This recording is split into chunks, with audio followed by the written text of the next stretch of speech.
Video like जरूर कर लीजिए और ऐसे वीडियो लगातार फ्री में पाने के लिए चैनल को तुरंत सब्सक्राइब कर लीजिए और बेल आइकन को जरूर टैप कर लीजिए ताकि आगे भी सारे वीडियो आपको मिलते रहे। यूट्यूब में फॉलो करते हैं तो प्लीज ये वाला फ्री टेलीग्राम चैनल जरूर ज्वाइन कर लीजिएगा। सारे नोटिफिकेशन सारे अपडेट यहीं पे आते हैं, ध्यान रखिए। नमस्कार दोस्तों, पॉलिटी के एक और लेक्चर में आप सभी का स्वागत है। हम लोग शुरू कर रहे हैं आज प्रस्तावना यानी प्रीएम्बल ऑफ इंडियन कॉन्स्टिट्यूशन। ये पॉलिटी का चौथा लेक्चर है। 3 लेक्चर हो चुके हैं, अगर आपने नहीं देखा तो प्लेलिस्ट बना दी है polity Hindi UPPCS prelims main सब के लिए, यूपीपीसीएस हो, बीईओ और आपका आरओ यारो सब में ये काम आएगा आपके। ठीक है, चलिए। तो प्रस्तावना क्या होता है? सबसे पहले देखिए, प्रस्तावना एक इंग्रेडिएंट होता है। जैसे आपको मैं बोलूँ यार पाव भाजी बनानी है आपको, तो क्या क्या चाहिए होगा? बन चाहिए होगा, मक्खन चाहिए होगा, सब्ज़ी चाहिए होगा, मसाला चाहिए होगा। तो ऐसे ही संविधान बनाने के लिए जो जो इंग्रेडिएंट हमको चाहिए, जो जो इंग्रेडिएंट चाहिए, जैसे सोवरन, संप्रभु, समाजवाद, सोशलिस्ट, सेकुलर, धर्मनिरपेक्ष, पंथ निरपेक्ष, इंटीग्रिटी, अखंडता, है ना, जो जो चीज़ें हमें संविधान बनाने के लिए चाहिए थी वो सब हमारे प्रियम्बल में है। एक तरह से प्रियम्बल क्या है? एक इंडेक्स है। जब आप कोई बुक पढ़ते हो तो उसमें इंडेक्स पढ़ते हो ना, इस चैप्टर में ये, इस चैप्टर में, ऐसे ही प्रियम्बल में भी है। प्रियम्बल एक तरह से पूरी समरी है कॉन्स्टिट्यूशन की, हमारे संविधान में क्या क्या है। ठीक है, ये एक तरह से पूरा समरी है। ठीक है, तो भारतीय संविधान में प्रियम्बल हमने लिया कहाँ से? अमेरिकी संविधान से, क्योंकि अमेरिकी संविधान ऐसा था जो प्रियम्बल से शुरू होता है। ठीक है, सर्वप्रथम अमेरिकी संविधान में प्रस्तावना को सम्मिलित किया गया था, याद रखना है। बाद में भारत ने भी इसको लिया। प्रस्तावना संविधान के परिचय अथवा भूमिका को कहते हैं, जैसा कि अभी बताया मैंने आपको। इसमें संविधान का सार होता है। प्रख्यात नव न्यायविद और संवैधानिक, मतलब आप ये याद रखो, एन ए पालकी वाला जो एक बहुत बड़े ज्यूरिस्ट थे, मतलब जज रह चुके हैं, इन्होंने संविधान को, प्रस्तावना को बोला था संविधान का परिचय पत्र। प्रस्तावना को क्या बोला था नेपाल की वाले ने? संविधान का परिचय पत्र, संविधान का परिचय पत्र। और भारत का संविधान आपको पता है 26 जनवरी 1950 को लागू हुआ, और 26 जनवरी 1950 को सटीक संवैधानिक स्थिति एक संप्रभु लोकतांत्रिक गणराज्य की थी। तो ये तो खैर कोई बात नहीं, ये तो याद ही आपको। और ये जो आपका प्रस्तावना है, ये जो ऑब्जेक्टिव रेजोल्यूशन था नेहरू जी का, उद्देश्य संकल्प, उसी से मिलता जुलता था। ठीक है, सेम। अब 42वें संशोधन अधिनियम द्वारा अभी तक सिर्फ और सिर्फ प्रस्तावना में एक बार संशोधन हुआ है। 42 कॉन्स्टिट्यूशन अमेंडमेंट एक्ट 1976 से 3 नए वर्ड जोड़े गए हैं। सोशलिस्ट यानी समाजवादी, सेक्युलर मतलब धर्मनिरपेक्ष, और इंटीग्रिटी यानी अखंडता। ठीक है, एक ही बार संशोधन अभी तक हुआ है इसमें। संविधान सभा में देश के नाम को लेकर एक मत नहीं थे, जैसा कि आपको पता है। आर्टिकल 1 तभी कहता है ना, India that is Bharat is a union of state, है ना। भारत अर्थात इंडिया राज्यों का संघ होगा। ये आर्टिकल 1 में दिया हुआ है कि इंडिया लें या भारत लें, तो दोनों का मिक्सचर ले लिया गया है। संविधान की प्रस्तावना में धर्मनिरपेक्ष शब्द को 42 संशोधन अधिनियम 1976 को जोड़ा गया था, पहली बात। और 13 दिसंबर 1946 को पंडित जवाहरलाल नेहरू ने उद्देश्य प्रस्ताव पास किया था, जैसा कि इससे पहले वाले लेक्चर में कराया था मैंने। और 22 जनवरी 1947 को जब हमने झंडे को अपनाया, तभी ये ऑब्जेक्टिव रेजोल्यूशन को भी अपना दिया गया था।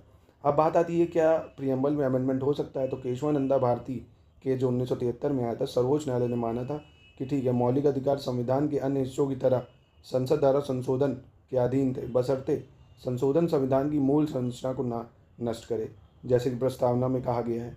मतलब समझ लो कि पार्लियामेंट चाहे तो फंडामेंटल राइट भी बदल सकती, बट वो बेसिक स्ट्रक्चर ना हो, मूल संरचना ना हो। ठीक है, अब क्या प्रस्तावना में अमेंडमेंट हो सकता है? बिल्कुल हो सकता है, अभी हुआ भी है। ठीक है, जैसे 42 कॉन्स्टिट्यूशन अमेंडमेंट 1976। ठीक है, यानी अंत में आप मूल संरचना को नष्ट किए बिना प्रस्तावना में संशोधन कर सकते हैं। आप प्रियम्बल भी कर सकते हो, बस उसकी बेसिक जो फीचर है। अब जैसे बियर और कोल्ड ड्रिंक में क्या है, उसका बेसिक फीचर अलग है, कोल्ड ड्रिंक का बेसिक फीचर अलग है ना। चाय कॉफ़ी का बेसिक फीचर अलग है।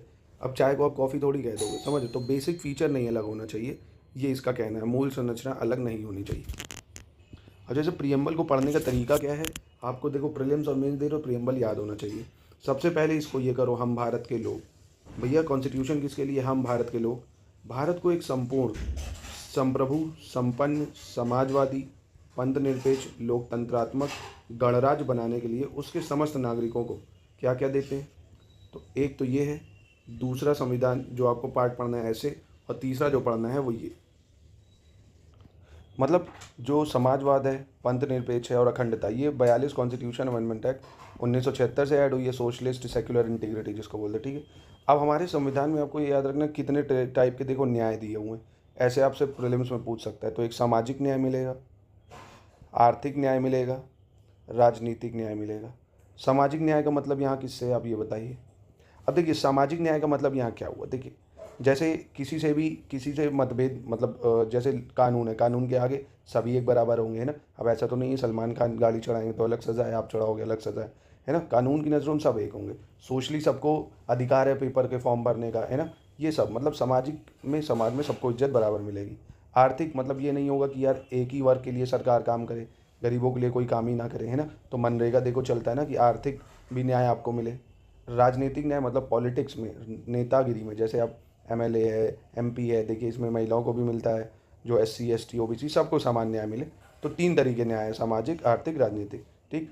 स्वतंत्रता कितने टाइप की हमारा प्रियम्बल हमको देता है, तो 5 टाइप की स्वतंत्रता देता है। विचार की स्वतंत्रता, अभिव्यक्ति की स्वतंत्रता, विश्वास की स्वतंत्रता, धर्म की स्वतंत्रता और उपासना की स्वतंत्रता। 5 तरह की स्वतंत्रता है। न्याय 3 तरह का याद रखना। स्वतंत्रता का मतलब यहाँ किससे, लिबर्टी से, liberty of thought, expression, belief, faith and worship English में बोलेंगे, हिंदी में विचार, अभिव्यक्ति, विश्वास, धर्म और उपासना की स्वतंत्रता, ठीक है। और प्रतिष्ठा और अवसर की समता मतलब इक्वालिटी जो है, क्षमता वो कितनी बार की है, प्रतिष्ठा और अवसर की समता प्राप्त करना है, ठीक है। तो न्याय 3 प्रकार का, स्वतंत्रता 5 प्रकार की, समता 2 प्रकार की, प्रतिष्ठा और अवसर की समता, ठीक है। तथा उन सब में व्यक्ति की गरिमा और राष्ट्र की एकता और अखंडता सुनिश्चित करने वाली बंधुता बढ़ाने के लिए, मतलब फ्रेटर्निटी बनाए रखना है हमको, राष्ट्र की एकता और अखंडता बनाए रखना है। तो ऐसे आपको याद रखना है इस प्रियम्बल को। संविधान को हमने कब अडॉप्ट करा, 26 नवंबर 1949 को अडॉप्ट करा, ठीक है। ये ऐसे आपसे प्रियम्बल मतलब प्रीलिम्स में पूछ सकता है। तो 3 चीज़ें ऐड हुई, अखंडता, पंथ निरपेक्षता, समाजवादी, धर्मनिरपेक्षता भी कहीं कहीं लिखा होता है, ठीक है। खैर दोनों में थोड़ा सा अंतर है, वो कभी समझेंगे। अभी आप ये याद रखो, न्याय, स्वतंत्रता, समता, अखंडता, ठीक है। अब देखिए जैसा कि आप यहाँ लिखा पाएंगे कि भारत के संविधान के अमुक लक्ष्य उसके सभी नागरिकों को सामाजिक, आर्थिक, राजनीतिक न्याय, विचार, अभिव्यक्ति, विश्वास, धर्म, उपासना की स्वतंत्रता, प्रतिष्ठा यानी स्टेटस और अवसर की समता तथा व्यक्तियों की गरिमा सुनिश्चित करना है। गणतंत्र का अर्थ क्या होता है दोस्तों, यहाँ गणतंत्र का मतलब होता है जब हम अपना जो अधिकारी होता है, मतलब राज्य का जो सबसे ऊपर जैसे प्रेसिडेंट है ना, जो सर्वोच्च शक्ति है प्रेसिडेंट में है, उसको हम चुनते हैं। अब जैसे हम चुनते हैं मतलब हमारे द्वारा चुने हुए लोग चुनते हैं। और अगर गणराज्य ना हो, मोनार्की सिस्टम हो जैसा ब्रिटेन में हो, तो राजा फिर उसका बेटा, ऐसा। गणराज्य का मतलब होता है जब आप अपने हेड ऑफ स्टेट को मतलब देश के अधिकारी को चुनते हैं, ठीक है। तो गणराज्य का अर्थ ऐसा राज्य जिसमें सर्वोच्च शक्ति लोगों के पास होती है और राज्य का जो मुखिया होता है वो चुनाव के माध्यम से लोगों द्वारा चुना जाता है, उसे गणराज्य कहते हैं, ठीक है, सिंपल भाषा में। भारत के मामले में राज्य के प्रमुख का चुनाव अप्रत्यक्ष चुनाव यानी निर्वाचित प्रतिनिधि के माध्यम से होता है। जैसे ना अब प्रेसिडेंट को कौन चुनता है, जो निर्वाचित प्रतिनिधि जैसे एमपी, एमएलए ये सब चुनते हैं, इसलिए भारत गणराज्य, ठीक है। प्रस्तावना मूल दर्शन और मौलिक मूल्यों, राजनीतिक, नैतिक और धार्मिक का प्रतीक है जिस पर संविधान आधारित है। इसमें संविधान सभा की भव्य और महान दृष्टि शामिल है। ये तो मतलब ऊपर से थोड़ा बोला गया है, सही। संविधान बनाने में महत्वपूर्ण भूमिका निभाने वाले संविधान सभा के सदस्य, ये आपको याद रखना है। सर अल्लादी कृष्णा स्वामी अय्यर के शब्दों में, हमारे संविधान की प्रस्तावना वह व्यक्ति करती है जो हमारे इतने लंबे समय तक सोचा या सपना देखा था। ये आपको याद रखना है। प्रस्तावना क्या व्यक्त करता है, जो हमने सोचा था कि भारत के लिए ऐसा संविधान होना चाहिए, वो व्यक्त करता है वो। और भारत के संविधान की प्रस्तावना में न्याय कितने टाइप का, सामाजिक, आर्थिक, राजनीतिक का उल्लेख है, जबकि धार्मिक न्याय शब्द प्रस्तावना में मौजूद नहीं है। एक चीज़ ध्यान रखना, कहीं धार्मिक न्याय नहीं लिखा है, सामाजिक, आर्थिक, राजनीतिक लगा है। धार्मिक न्याय का मतलब यहाँ क्या है कि अब देखो मौका है यार, मोदी जी राम मंदिर बना रहे हैं, मोदी जी जो है जितने भी टेम्पल कॉरिडोर्स है उसको डेवलप कर रहे हैं, इनके लिए तो काम नहीं कर रहे हैं। तो यहाँ धार्मिक न्याय की बात नहीं आती है, इसलिए, ठीक है। भारतीय संविधान धर्मनिरपेक्ष की सकारात्मक अवधारणा का प्रतीक है। मतलब कि यहाँ देखिए ना, हिंदू मुस्लिम सबको एक समान अवसर मिलता है, सबके त्योहारों पे छुट्टी होती है ना। मतलब ऐसा नहीं है सरकार किसी एक रिलीजन को तो प्रमोट करती नहीं है, ना करना चाहिए सरकार को एक रिलीजन को प्रमोट। क्या सरकार अपने फंड से मंदिर बनवा सकती? नहीं, वो सब ट्रस्ट का काम है, सरकार अपने फंड से कुछ नहीं कर सकती, ठीक है। तो भारत में धर्मनिरपेक्षता का अर्थ है राज्य द्वारा सभी धर्मों का एक समान व्यवहार, ठीक है। अब इसको लेके ज़रा सीरियस मत हो जाने जो कमेंट करने लोग, ठीक है। तो धर्मनिरपेक्षता का मतलब क्या है, सभी धर्मों के लिए सद्भाव, सबका साथ सबका विकास। एक प्रतिष्ठित अंग्रेजी राजनीतिक वैज्ञानिक, ये आपको याद रखना, अर्नेस्ट बारकेर ने प्रस्तावना के लेखकों के राजनीतिक ज्ञान के लिए एक शानदार श्रद्धांजलि अर्पित की थी। उन्होंने प्रस्तावना को संविधान का की नोट बोला था। किसने बोला था, ये आपसे पूछ सकता है कि प्रस्तावना को संविधान का की नोट किसने बोला है, तो अर्नेस्ट बारकर ने, ठीक है। वह प्रस्तावना के पार्ट बस आपको याद रखना है, अर्नेस्ट बारकर ने प्रस्तावना को संविधान का की नोट बोला है। दूसरा कोट जो आपको याद रखना है वो एम हिदायतुल्लाह का है, जो कि पूर्व मुख्य न्यायाधीश रह चुके हैं। उन्होंने बोला था कि प्रस्तावना संयुक्त राज्य अमेरिका की स्वतंत्रता की घोषणा से मिलती जुलती है, लेकिन एक घोषणा से अधिक है। ये हमारे संविधान की आत्मा है। इन्होंने क्या बोला था, preamble is a soul of Indian constitution. हमारे संविधान की आत्मा किसने बोला था, हिदायतुल्लाह। अब जैसे आत्मा ही चली जाए तो शरीर का कोई मोह नहीं रहेगा, मतलब शरीर का कोई वैल्यू नहीं है। ऐसे प्रियम्बल ना हो तो कॉन्स्टिट्यूशन का कोई मतलब नहीं, इनका ये कहना। ठीक है। अब हिदायतुल्लाह सुप्रीम कोर्ट के मुख्य न्यायाधीश होने के साथ साथ भारत के प्रथम कार्यवाहक राष्ट्रपति भी रहे, ये इंपॉर्टेंट है, याद रखना। अहमदियतुल्ला जो थे चीफ जस्टिस थे, और भारत के पहले कार्यवाहक न्यायाधीश रह चुके हैं। अहमदियतुल्ला कार्यवाहक राष्ट्रपति तत्कालीन राष्ट्रपति जाकिर हुसैन की मृत्यु के पश्चात बने थे। जब जाकिर हुसैन की मृत्यु हो गई थी उसके बाद इन्होंने पदभार संभाला था। कार्यवाहक राष्ट्रपति बनने का उल्लेख कहीं नहीं था, इसलिए 28 मई 1969 को संसद द्वारा ये नियम बनाया गया था। ठीक है। सुप्रीम कोर्ट के मुख्य न्यायाधीश का कार्यवाहक राष्ट्रपति बनने का कोई संविधान में उल्लेख नहीं है, ये याद रखना। ठीक है। फिर भी उनको 1969 को संसद द्वारा ये नियम बनाया गया था। और जैसा कि अभी बताया, समाजवादी और धर्मनिरपेक्ष शब्द ये पहले तो ऐड थे ही नहीं, ये 42 कॉन्स्टिट्यूशन अमेंडमेंट से ऐड हुए हैं। ठीक है। और 1976 में भी 42 कॉन्स्टिट्यूशन अमेंडमेंट द्वारा भारतीय संविधान की प्रस्तावना में संशोधन के रूप में प्रस्तावना है, मतलब संशोधन करा गया है, हम भारत के लोग, जो अभी मैंने जैसा कि आपको दिखाया। ठीक है। और देखिए इसी के साथ SR बोमाई बनाम भारत संघ 1994 मामला हो, या हो आपका केशवानंदा भारती केस, जिसमें 13 जजों की जो बेंच बैठी थी केशवानंदा भारती केस में, उसने बोला था कि preamble is a part of constitution, यानी प्रस्तावना संविधान का अभिन्न अंग है, उसमें परिवर्तन हो सकता है, बस मूल ढांचे में परिवर्तन नहीं होगा, ये आपको याद रखना है। ठीक है। बाकी KM मुंशी का आपको कोट याद रखना है। इसने मतलब इन्होंने प्रस्तावना को हमारे संप्रभु लोकतांत्रिक गणराज्य की कुंडली बताया। संप्रभु लोकतांत्रिक गणराज्य की कुंडली बताया किसने, KM मुंशी ने। बस ये सारे आपके इंपॉर्टेंट पॉइंट थे, बाकी इनमें कुछ इंपॉर्टेंट नहीं है। अब जो मेंस के लिए बहुत इंपॉर्टेंट है, शासन प्रणाली। ठीक है। बहुत ज़्यादा इंपॉर्टेंट है, आपसे ये सवाल मेंस में बहुत पूछता है कि राज्य क्या होता है, राज्य के 4 आवश्यक तत्व क्या हैं। ठीक है। सिंपल से सवाल पूछ लेगा कि किसी भी राज्य के 4 आवश्यक तत्व क्या है, मतलब देश होने के लिए क्या कंडीशन चाहिए। तो राज्य के आवश्यक तत्व में वहाँ की जनसंख्या, एक आपके पास क्षेत्र होना चाहिए, सरकार होनी चाहिए, संप्रभुता होनी चाहिए। ठीक है। अब देखिए भारत के पास ब्रिटिशर्स के टाइम में जनसंख्या भी थी, क्षेत्र भी थी, सरकार भी थी, पर संप्रभु नहीं थे, है ना। इसलिए मतलब इन सब के बीच संप्रभुता सबसे महत्वपूर्ण। अगर आप संप्रभु नहीं है, संप्रभु का मतलब आप अपने डिसीजन खुद नहीं ले सकते हैं। संप्रभुता का मतलब क्या होता है, दूसरे के इन्फ्लुएंस में आप डिसीजन ले। अमेरिका जो कहे कि भारत वो करेगा, नहीं, भारत संप्रभु है, जो भारत चाहेगा वो करेगा, है ना। तो भारत 1947 से पहले एक राज्य नहीं था, क्यों, क्योंकि संप्रभु नहीं थे हम। तो ये आपको याद रखना है। ठीक है। 4 तत्व क्या है, जनसंख्या, क्षेत्र, सरकार और संप्रभुता। अब ये बहुत इंपॉर्टेंट है, राज्य सर्वव्यापी है, शायद ही कहीं अनुपस्थित है। बताइए चारों में से कोई चीज़ ऐसी है जो जहाँ पे ना हो, भाई जनसंख्या, क्षेत्र, सरकार, संप्रभुता सब जगह। ठीक है। तो यह कथन कल्याणकारी राज्य की अवधारणा की व्याख्या करता है। मेंस के लिए इंपॉर्टेंट है ये। राष्ट्रपति शासन प्रणाली भारतीय संविधान की विशेषता नहीं है, पहली चीज़ ये आपको याद रखना है। जो प्रेसिडेंट रूल आप कहते हो ना, राष्ट्रपति शासन प्रणाली, तो ये राष्ट्रपति शासन प्रणाली ये भारतीय संविधान की विशेषता नहीं। भारतीय संविधान की विशेषता क्या, संसदीय सरकार, स्वतंत्र न्यायपालिका, संघीय सरकार, ये सब है। ठीक है। याद रखना इसको। सरकार की संसदीय प्रणाली को सरकार या इससे उत्तरदायी सरकार भी कहते हैं। जो हमारे पास है ना गवर्नमेंट, उसको क्या बोलते हैं, उत्तरदायी सरकार। मतलब देखिए ना, जो भी मिनिस्टर होते हैं वो लोकसभा में अपना भाषण देते हैं, हर चीज़ के प्रति जिम्मेदार होते हैं। तभी अगर नहीं कुछ काम करें, नो कॉन्फिडेंस मोशन पास होकर सरकार गिर भी जाएगी। ठीक है। क्योंकि मंत्रिपरिषद जो होता है वो लोकसभा के प्रति उत्तरदायी होते हैं। ये सब मेंस के लिए है दोस्तों, याद रखना। इसी प्रकार सरकार जो विधानमंडल है कि लोकप्रिय सदन के प्रति उत्तरदायी होते हैं भाई, और उस सदन में बहुमत होने तक सत्ता में रहती है। जब तक भाई देखो ना मोदी जी के पास बहुमत तब तक सत्ता में है। सरकार की जो कैबिनेट होती है, कैबिनेट रूप लोगों के प्रति सरकार की सामूहिक जिम्मेदारी सुनिश्चित करने के लिए एक तंत्र है। संसदीय सरकार क्या होती है, संसदीय सरकार या सरकार का कैबिनेट रूप या जिम्मेदार सरकार, इन सबको एक ही नाम से जाना जाता है। ठीक है। एक ही सरकार के भिन्न भिन्न नाम है।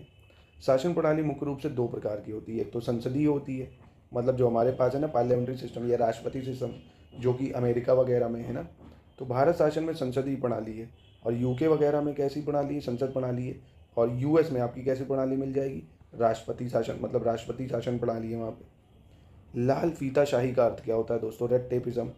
लाल फीताशाही का अर्थ अत्यधिक विनियमन है जो कार्रवाई या निर्णय लेने में बाधा डालता है। अब जैसे आपको कोई काम कराना है तो ब्यूरोक्रेसी भाई एक्सेसिव डिमांड है, ये अधिकारी साइन कराओ, वो अधिकारी साइन कराओ, इस अधिकारी से मिलो, तो रेड टेपिज्म मतलब जब हर लेवल पे आपको अधिकारियों से मिल के बात करनी पड़ेगी, मेरा काम कर दो, है ना, बहुत बाधाएं डाली जाएं। तो जो कार्रवाई या निर्णय लेने में बाधा डालता है या रोकता है, इस प्रकार यह सुशासन की विशेषता नहीं है। दूसरी ओर जवाबदेही, पारदर्शिता और कानून का शासन सुशासन की विशेषता है। ठीक है, सुशासन पूछ ले आपसे क्या है, जिसमें जवाबदेही हो, पारदर्शिता हो, कानून का शासन हो, ये सब सुशासन है। भाई मेंस के लिए आपको ये सब पढ़ना पड़ेगा। ठीक है, प्रीलिम्स क्लियर करना आपका टारगेट नहीं होना चाहिए। तो कोई पूछे ना राज्य क्या है, तो जनसंख्या, क्षेत्र और सरकार संप्रभुता। सुशासन क्या है, जहाँ जवाबदेही हो, पारदर्शिता हो, कानून का शासन हो।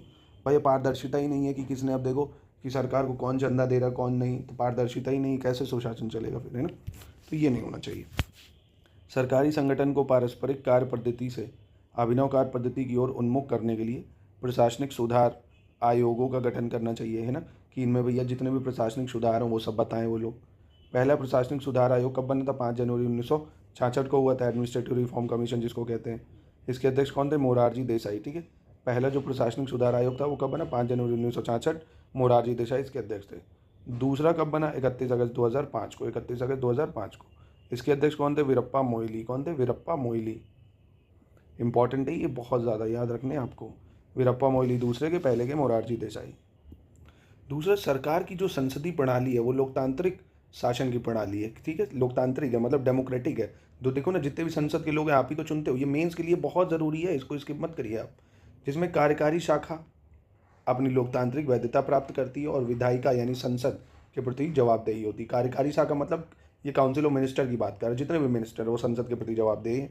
इसलिए कार्यपालिका जो होती है यानी मंत्रिपरिषद लोकसभा के प्रति उत्तरदायी होती है। ये याद रखना, कार्यपालिका जो होती है वो लोकसभा के प्रति उत्तरदायी है, यानी executive is responsible to legislature.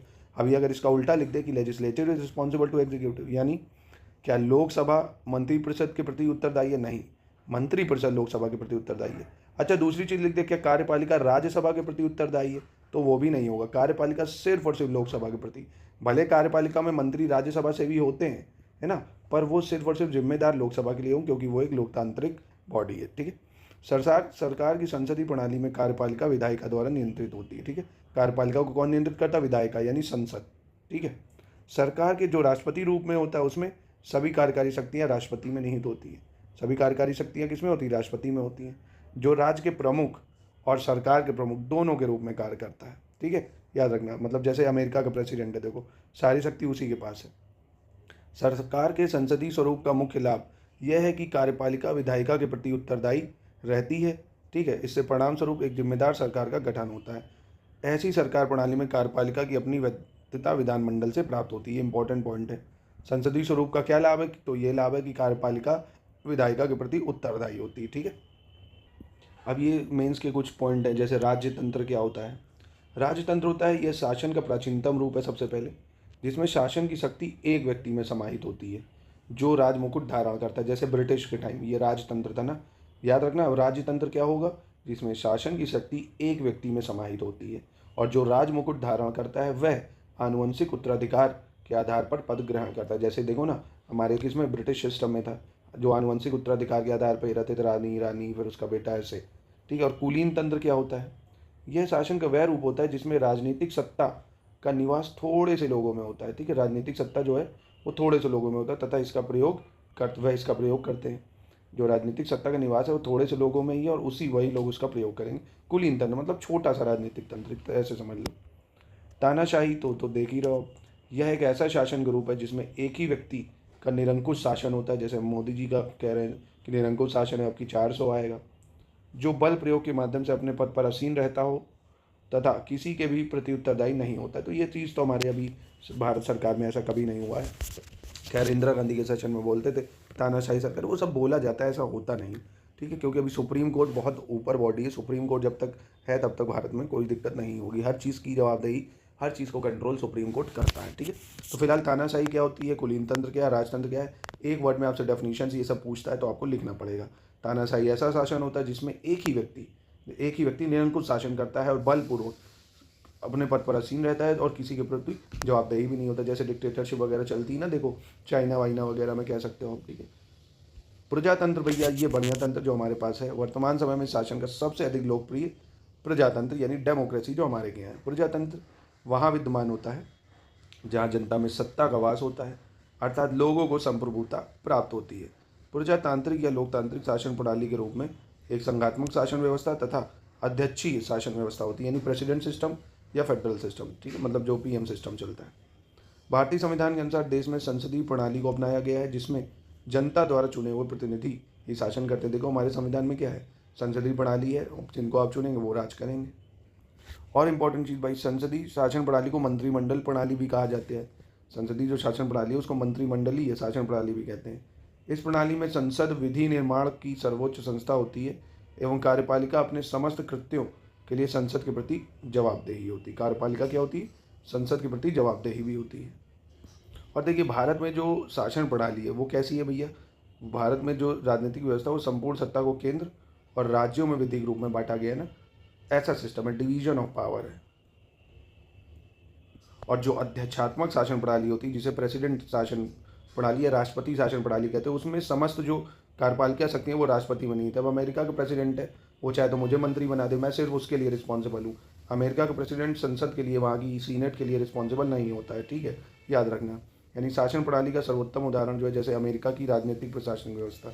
अध्यात्मक शासन प्रणाली में राष्ट्रपति विधायिका को भंग नहीं कर सकता है। राष्ट्रपति जो है वो क्या, काउंसिल जो होती है जैसे पार्लियामेंट है उसको भंग नहीं कर सकता है, और जैसे यहाँ का राष्ट्रपति कर सकता है। राष्ट्रपति शासन प्रणाली में सत्ता केंद्रीकृत होती है, मतलब अब सेंटर के ही हाथ में सारी पावर होती है, और राष्ट्रपति ही कार्यपालिका का प्रमुख होता है। यानी सारी मिनिस्ट्री का प्रमुख कौन होगा, राष्ट्रपति ही होगा। और अध्यात्मक शासन प्रणाली में राष्ट्रपति अपने मंत्रियों के चुनाव में स्वतंत्र होता है, वो चाहे मुझे चुन ले चाहे आपको चुन ले, ठीक है। और मंत्रियों के चयन में व्यवस्थापिका की भूमिका नाम मात्र होती है। यानी सारा काम प्रेसिडेंशियल सिस्टम में प्रेसिडेंट करता है। और जो लोकसभा वाला सिस्टम होता है, लोकसभा में क्या होगा, प्रधानमंत्रियों को कौन चुनेगा, हमारे द्वारा जो चुने गए MP हैं वो एक लीडर चुनेंगे। प्रेसिडेंट में उल्टा हो जाता है, प्रेसिडेंट मंत्रियों को चुन लेता है, ठीक है। हमारे मंत्री जवाबदेही होते हैं संसद के, और राष्ट्रपति जवाबदेह नहीं होता है संसद के, ठीक है। और राष्ट्रपति के जो मंत्री भी होते हैं वो सिर्फ और सिर्फ राष्ट्रपति का जवाब देते हैं, वहाँ की संसद को नहीं। तो ये सब मेंस के लिए लिखने को आ सकता है आपको कि भैया अमेरिका के प्रेसिडेंशियल सिस्टम और भारत के जो लोकतांत्रिक सिस्टम है संसदीय वाली, इसके बीच में कंपैरिजन करिए तो भी आपको याद आएगी। अब देखो भारतीय संविधान में संघ और राज्य की शक्तियों को बांटा गया ना 7 शेड्यूल में, राज्य सूची अलग है, संघ सूची अलग है, संवर्ती अलग है, इसीलिए इसको परिसंघी भी कहा जाता है। संविधान को भारत के क्या कहा जाता है, भारतीय संविधान को परिसंघी भी कहा जाता है, ठीक है। और ब्रिटिश संसद को संसदों की जननी कहा जाता है, संसदों की जननी कहा जाता है ब्रिटिश संसद को। पूछ सकता है प्रीलिम्स में, किसको संसदों की जननी कहते हैं, तो ब्रिटिश संसद को। अब देखिए ब्रिटेन में परंपराओं के अनुरूप आवश्यक कानून बनाते हुए प्रशासनिक व्यवस्था का संचालन किया जाता है। जैसा जो कल्चर चल रहा होगा, बोल दिया आज ये कानून बन गया तो वो कानून बन गया, क्योंकि लिखित संविधान तो है नहीं, मेरा ही वचन है शासन, जो वहाँ की रानी बोल देती है वही कानून बन जाता है। और ना ही जुडिशरी वहाँ की उसको चेक कर पाती है ना, जुडिशरी सुप्रीम वहाँ पे है नहीं इसलिए। और दूसरा कह रहा भारतीय संविधान में एकात्मक शासन के प्रमुख लक्षण क्या हैं, जैसे राज्यपाल का पद, अखिल भारतीय सेवाएं, एकल नागरिकता, आपातकालीन प्रावधान तथा राज्यसभा में असमान प्रतिनिधित्व शामिल है। तो ये एकात्मक शासन के लक्षण हैं कि राज्यपाल का पद कौन देगा, भैया प्रेसिडेंट देगा। ऑल इंडिया सर्विस है कि जो सेंटर के लिए काम करेगा स्टेट के लिए भी करेगा, जो आपकी स्टेट के लिए नागरिकता है वही केंद्र के लिए नागरिकता है, ठीक है। तो ये सब एकात्मक शासन के लक्षण हैं। और भारत एक लोकतांत्रिक गणतंत्र है। इसका आशय है कि भारतीय राजनीतिक प्रशासनिक व्यवस्था का सर्वोच्च पद राष्ट्रपति पर निर्वाचित व्यक्ति आसीन होता है। और भारत में बार बार वही चीज़ आएगी, संसदीय प्रणाली है क्योंकि मंत्रिपरिषद उत्तरदायी होता है, ठीक है। और भारत में कोई भी मंत्री बन सकता है, मैक्सिमम 6 माह से अधिक नहीं बन सकता। 6 माह तक कोई भी मंत्री प्रधानमंत्री बन सकता है, 6 महीने के बाद उसे लोकसभा या राज्यसभा का मेंबर बनना पड़ेगा, नहीं तो वो पद से हटा दिया जाएगा, ठीक है। और दूसरा, भारत में विधि का शासन है ना, कानून का शासन है। यहाँ गणतंत्र है ना कि राजतंत्र। अब राजतंत्र और गणतंत्र का मैंने अंतर अभी आपको ऊपर बताया। हर 5 वर्ष के उपरांत जनता अपने प्रतिनिधियों का निर्वाचन कर संविधान संगत लोकतांत्रिक सरकार का गठन करती है, इसलिए ये सत्तावादी सरकार नहीं है। क्यों सत्तावादी सरकार नहीं, क्योंकि सरकार बदलती रहती है। कैसे बदलेगी, अगर चुनाव आयोग मतलब जो वोटर है वो अपने अपने PM MLA इसको चेंज करती रहेगी। अब बहुत अच्छी डिफिनेशन है कल्याणकारी राज्य क्या होता है भैया, वेलफेयर स्टेट। तो कल्याणकारी राज्य वह राज्य होता है जब राज्य देश की अधिकतम जनसंख्या का अधिकतम कल्याण सुनिश्चित करना है। किसी राज्य देश की जो जनसंख्या का अधिकतम जन कल्याण सुनिश्चित करने को बोलते हैं कल्याणकारी राज्य। कल्याणकारी राज्य में एक तो पहली चीज़ उदारवाद यानी स्वतंत्रता, समाजवाद यानी समानता को अंतर्निहित करने का प्रयास किया जाता है। उदारवाद में मतलब कल्याणकारी राज्य में उदारवाद, समाजवाद अंतर्निहित करने का प्रयास किया जाता है। जैसा कि भारत क्या है, एक कल्याणकारी राज्य। देखो ना, मनरेगा भी आता है, किसान कल्याण भी आता है, आयुष्मान कार्ड भी आता है, उज्ज्वला योजना भी आती है। तो वेलफेयर स्टेट ही तो है, एक सबके उत्थान के लिए काम करता है यहाँ पे। और कल्याणकारी राज्य की जो अवधारणा है ये DPSP में दी है, भारतीय संविधान के भाग 4 में। राज्य के नीति निर्देशक तत्व में निहित है। ठीक है, इसके अनुसार राज्य के लोगों के कल्याण के लिए एक सामाजिक व्यवस्था का संवर्धन करेगा जिसमें सामाजिक, आर्थिक एवं राजनीतिक न्याय शामिल होंगे। मतलब सरकार हर एक ऐसी चीज़ बनाएगी जिसमें सबको समान अधिकार मिले, सामाजिक, आर्थिक और राजनीतिक न्याय सबको मिले। यही है वेलफेयर स्टेट, कल्याणकारी राज्य, सबका साथ सबका विकास। और दूसरा, भारत में संसदात्मक प्रजातंत्र को अपनाया। बिल्कुल, संसदात्मक प्रजातंत्र मतलब कि भैया जो शासन की संसदीय प्रणाली ली और इसमें प्रजा ही सर्वोच्च है, प्रजा ही जन संसद के लोगों को चुनेगी और वो लोग फिर देश को चलाएंगे, यानी सर्वोच्च कौन है? प्रजा है। ठीक है, गणतंत्र अभी बताया मैंने आपको, जिसमें राष्ट्र का प्रधान जो है वो निर्वाचित होता है। ठीक है, वंशानुगत नहीं होता है, उसको बोलते हैं। राज्य और केंद्रीय सरकार को भारत के संविधान से प्राधिकार प्राप्त होता है क्योंकि भारतीय प्रणाली का स्रोत उसका संविधान है। हर कोई पावर संविधान से ही लेता है। अब दोस्तों ये कुछ इंपॉर्टेंट कोट हैं जो आपको याद रखने एग्जाम में पूछ लेता है। जैसे 10वीं अनुसूची के लिए क्या प्रावधान है। तत्कालीन प्रधानमंत्री जो राजीव गांधी थे उन्होंने इसे सार्वजनिक जीवन सुधारने का प्रथम सोपान बताया था। क्या बोला था? सार्वजनिक जीवन सुधारने का प्रथम सोपान। किसको? 10वीं अनुसूची जो एंटी डिफेक्शन लॉ है उसको बोला था। ठीक है, दूसरा, भारतीय संविधान को केसी वेरे ने क्या बोला है? Quasi federal. किसने? केसी वेरे ने क्वासी फेडरल बोला है। क्वासी फेडरल, भारतीय संविधान को केसी वेरे क्वासी फेडरल। मॉरिस जॉनसन ने भारतीय संविधान को बार्गेनिंग फेडरलिज्म बोला। क्या बोला है? बार्गेनिंग फेडरलिज्म, उधार लिया हुआ फेडरलिज्म। ठीक है, अब ऐसे आपसे पूछ सकता है बार्गेनिंग फेडरलिज्म किसने बोला है? तो मॉरिस जॉनसन ने। केसी वेरे ने क्या बोला? Quasi federal. ग्रैनविल ने भारतीय संविधान को कोऑपरेटिव फेडरलिज्म बोला है। ग्रैनविल ने क्या बोला है? Cooperative federalism. मॉरिस जॉनसन ने क्या बोला? Bargaining federalism. और केसी वेरे ने क्या बोला है? Quasi federal. ये तीनों टर्म याद रखिए। अर्नेस्ट बार्कर ने अभी बताया था, क्या बोला था? की नोट ऑफ प्रस्तावना को बोला है की नोट ऑफ इंडियन कॉन्स्टिट्यूशन। क्या बोला है? की नोट ऑफ इंडियन कॉन्स्टिट्यूशन। और अपनी एक पुस्तक principle of social and political theory के प्रथम पृष्ठ पर इसे लिखा है। तो बस इतना याद रखो, की नोट ऑफ इंडियन कॉन्स्टिट्यूशन बोला है किसको? प्रियम्बल को। किसने? अर्नेस्ट बार्कर ने। केसी वेरे ने क्या बोला है? केसी वेरे ने क्वासी फेडरल बोला है। मॉरिस जॉनसन ने बार्गेनिंग फेडरलिज्म बोला है। कोऑपरेटिव फेडरलिज्म बोला है ग्रैनविल ने। भारत के सुप्रीम कोर्ट के मुख्य न्यायाधीश एम हिदायतुल्लाह ने प्रस्तावना की तुलना यूनाइटेड स्टेट ऑफ अमेरिका में की गई डिक्लेरेशन ऑफ इंडिपेंडेंस से की है। ठीक, इसे भारत का मैग्ना कार्टा कहा जाता है। किसे? Part 3 of the Indian constitution, यानी फंडामेंटल राइट को क्या बोला जाता है? भारत का मैग्ना कार्टा। राज्य के नीति निर्देशक तत्व, इसे केटी शाह ने अतिरिक्त कर्मकांडी बताया। क्या बताया?